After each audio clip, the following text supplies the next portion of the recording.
moments later. Assalamualaikum warahmatullahi wabarakatuh. Perkenalkan, saya Febri Hayati, mahasiswa semester 5 Universitas Bima Graha. Video presentasi ini dibuat untuk memenuhi tugas ujian akhir semester mata kuliah Manajemen Operasional dengan dosen pengampu Bapak Abdul Wahid Al-Farizi, SEMM. Sebelum memulai presentasinya, saya akan membacakan sub-sub materinya terlebih dahulu. Yang pertama ada perencanaan operasi, materi kedua manajemen rantai pasok, materi ketiga manajemen persediaan, materi keempat perencanaan agregat dan SOP, materi kelima perencanaan kebutuhan material MPR dan IPR, materi keenam penentuan jadwal jangka pendek, dan yang terakhir just in time, sistem produksi dan operasi ramping. Mari kita mulai saja untuk materi pertama terkait perencanaan operasi. Yang pertama ada strategi sumber daya manusia.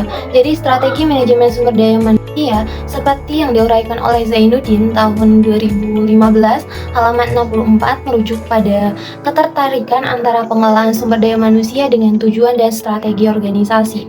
Tujuannya adalah untuk memperbaiki kinerja, mengembangkan budaya organisasi untuk mendorong kreativitas, inovasi, dan fleksibilitas. Dengan kata lain, ini melibatkan perencanaan, distribusi sumber daya manusia dan langkah-langkah untuk meningkatkan kemampuan organisasi guna mencapai tujuan. Selanjutnya mengenai perencanaan tenaga kerja. Perencanaan tenaga kerja adalah menentukan jumlah dan jenis tenaga kerja yang dibutuhkan oleh organisasi untuk masa depan. Ini melibatkan kegiatan meramalkan kebutuhan tenaga kerja, termasuk penyediaan baru dan optimalisasi sumber daya manusia yang ada. Secara singkat, perencanaan tenaga kerja adalah analisis dan identifikasi kebutuhan serta ketersediaan tenaga kerja dalam perusahaan. Selanjutnya, desain pekerjaan. Proses menentukan spesifikasi tugas-tugas dalam pekerjaan untuk individu atau kelompok. Misalnya dalam pekerjaan penjualan, desain pekerjaan dapat melibatkan aktivitas seperti menetapkan target penjualan, berinteraksi dengan pelanggan, dan menyusun laporan penjualan.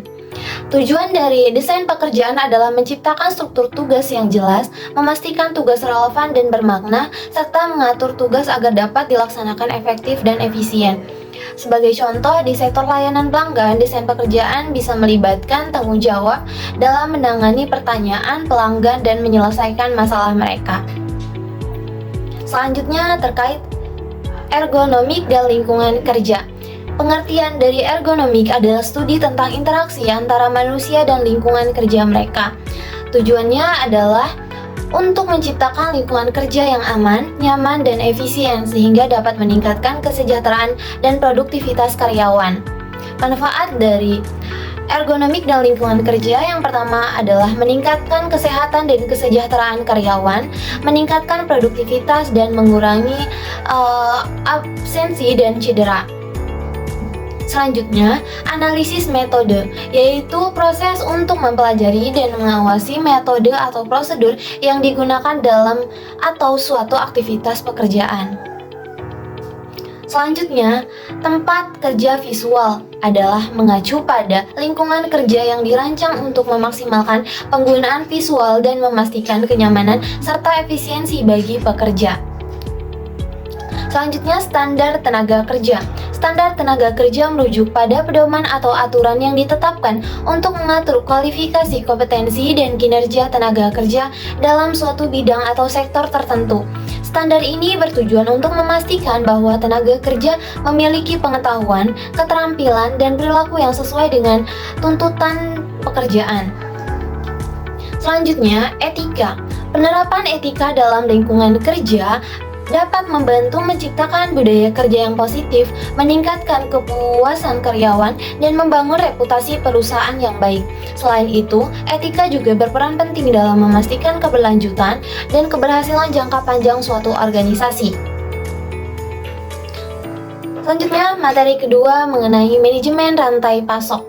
Pengertian manajemen rantai pasok merupakan aktivitas yang melibatkan pengelolaan aktivitas yang terkait dengan arus barang dan jasa dari pemasok hingga pelanggan akhir, dengan tujuan mencapai keunggulan kompetitif, memaksimalkan nilai, meningkatkan efisien, dan memenuhi kebutuhan pelanggan secara efektif. Kolaborasi, integrasi, dan pengelolaan risiko juga menjadi elemen penting dalam manajemen rantai pasok yang sukses. Selanjutnya, kepentingan strategi rantai pasok.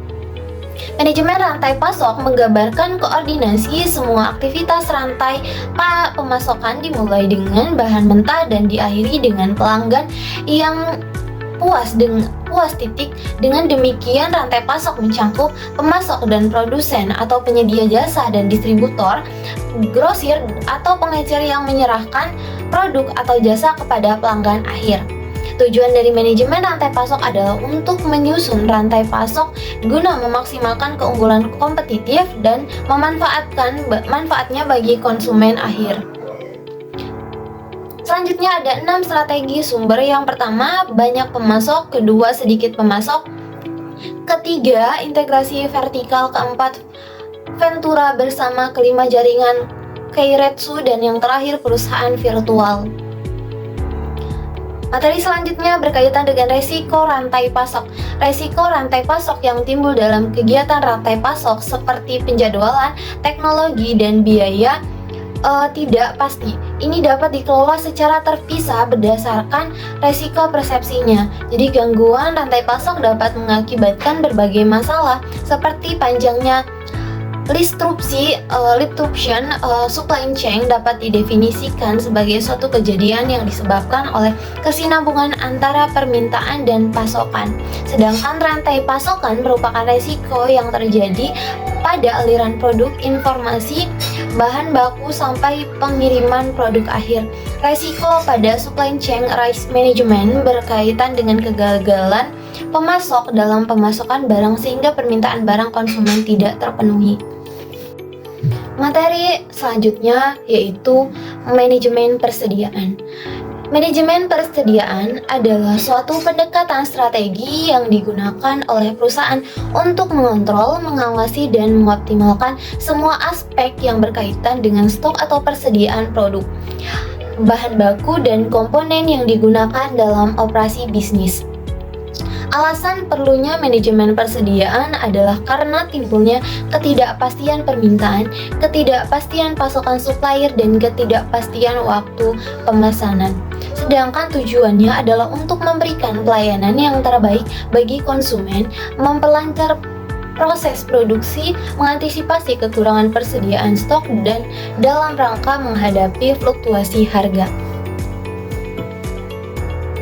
Selanjutnya, fungsinya yaitu untuk mengantisipasi stok yang kurang, menyediakan stok cadangan, menjaga kelancaran penjualan, merapikan sistem pengelolaan inventories, menjaga kualitas produk, dan yang terakhir mengurangi resiko kesalahan pembukuan.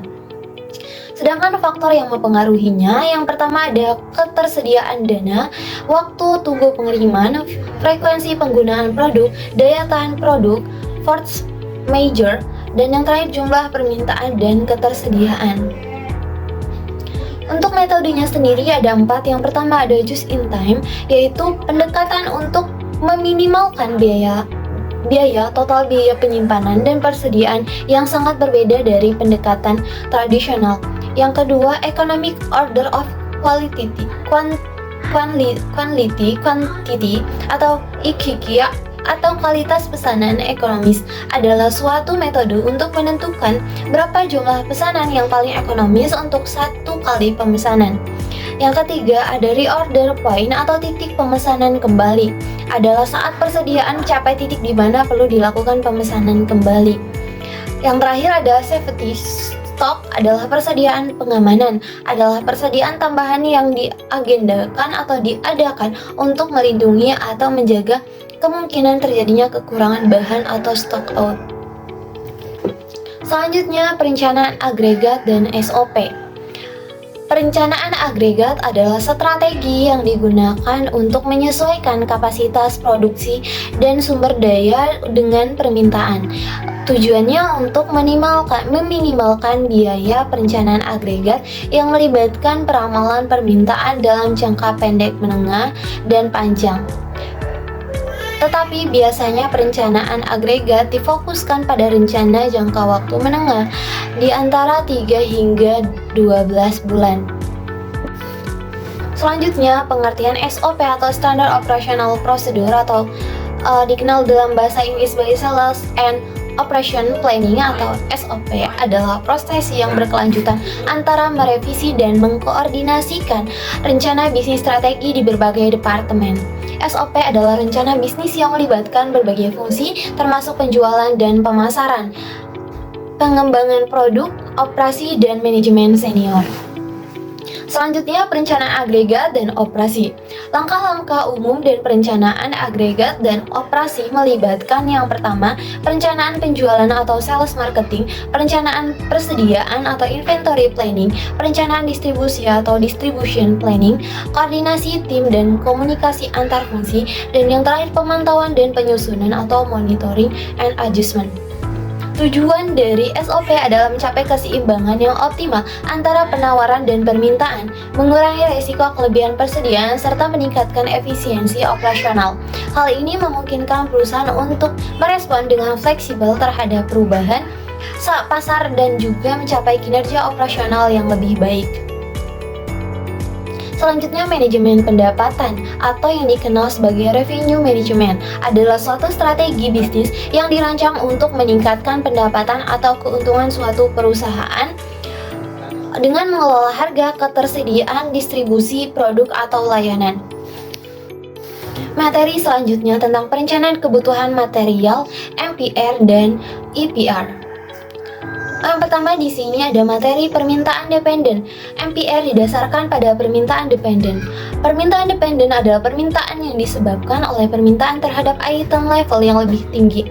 MPR digunakan pada berbagai industri, terutama yang berkarakteristik job shop, yakni industri yang memproduksi sejumlah produk dengan menggunakan peralatan produksi yang relatif sama. MPR tidak akan cocok bila diterapkan pada perusahaan yang menghasilkan produk dalam jumlah yang relatif sedikit. Selanjutnya, manajemen MPR. Material Recruitment Planning atau MPR adalah sistem perencanaan dan pengendalian yang digunakan untuk menghitung bahan dan komponen yang digunakan untuk memproduksi suatu produk.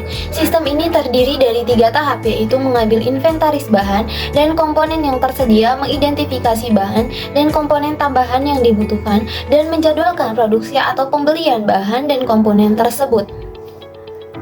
Selanjutnya, manajemen EPR, perencanaan sumber daya perusahaan atau EPR, Enterprise Resource Planning, ada dalam bahasa Inggris merupakan sistem informasi yang dirancang untuk perusahaan manufaktur atau jasa. Tujuannya adalah untuk menyatukan atau otomatisasi proses bisnis terkait operasi, produksi, dan distribusi dalam perusahaan tersebut. Materi selanjutnya tentang penentuan jadwal jangka pendek. Yang pertama ada pengertian dari jadwal jangka pendek adalah penerjemahan keputusan kapasitas, perencanaan agregat, serta jadwal induk dalam urutan pekerjaan dan pekerjaan tertentu atas karyawan, material, dan permesinan untuk memenuhi permintaan karyawan dan peralatan tertentu dalam basis harian atau jam. Materi selanjutnya, pentingnya penjadwalan jangka pendek. Pentingnya penjadwalan jangka pendek bagi perusahaan adalah untuk mengurangi alokasi tenaga operator, mesin, dan peralatan produksi. Dan dari aspek lainnya, untuk lebih efisien, penjadwalan penambahan kapasitas dan fleksibilitas yang terkait memberikan waktu pengiriman yang lebih cepat dan pelayanan kepada pelanggan menjadi lebih baik. Selanjutnya terkait keutamaan penentuan jadwal jangka pendek. Di sini ada 3. Yang pertama untuk meningkatkan efisien, kedua meningkatkan kepuasan pelanggan, dan yang terakhir meningkatkan akuntabilitas. Untuk permasalahan penentuan jadwal jangka pendek juga ada 3. Yang pertama itu perubahan prioritas, kedua keterbatasan sumber daya, yang ketiga tanggungan tugas berlebihan. Materi yang terakhir di sini ada just in time, Toyota Production System, dan yang terakhir dan operasi ramping. Yang pertama ada just in time atau IT adalah sistem pengelolaan produksi yang berfokus pada tujuan menghasilkan produk atau layanan sesuai dengan kebutuhan pelanggan tanpa menyimpan stok berlebihan. Pendekatan JIT mengurangi persediaan dan meningkatkan efisiensi produksi dengan menyuplai bahan baku tepat waktu ke lini produksi untuk memenuhi permintaan sehingga mengurangi pemborosan dan biaya penyimpanan. Selanjutnya ada Toyota Production System atau TPS, adalah yang biasa kita kenal dengan sebutan TPS. Ini adalah pendekatan unik dari Toyota dalam berproduksi. Hal ini merupakan dasar dari berbagai gerakan lean production yang telah mendominasi tren dalam berproduksi sejalan dengan Sigma selama kurang lebih 10 tahun belakangan ini. TPS adalah contoh yang paling sistematis yang telah berkembang sedemikian jauh dari apa yang telah diraih oleh prinsip-prinsip Toyota Way. Metode Toyota Production System atau TPS merupakan metode yang telah banyak diterapkan oleh perusahaan otomotif di dunia. Metode TPS ini mempunyai tujuan utama untuk mengurangi pemborosan yang terjadi pada proses produksi. Selanjutnya ada operasi ramping. Produksi yang ramping dapat dibayangkan sebagai hasil akhir dari suatu fungsi MOA yang dijalankan dengan baik. JIT dan TPS cenderung memiliki fokus internal, sementara produksi ramping memulai secara eksternal dengan fokus kepada pelanggan. Operasi ramping berarti mengenai nilai pelanggan dengan menganalisis semua aktivitas yang diperlukan prosesnya berdasarkan cara pandang pelanggan. Dan yang terakhir adalah perbedaan JIT, TPS, dan operasi ramping. JIT ini menekankan pada penyelesaian masalah, TPS menekankan pada pembelajaran pegawai dan meningkatkan lingkungan lini perakitan, sedangkan operasi ramping menekankan pada pemahaman mengenai pelanggan.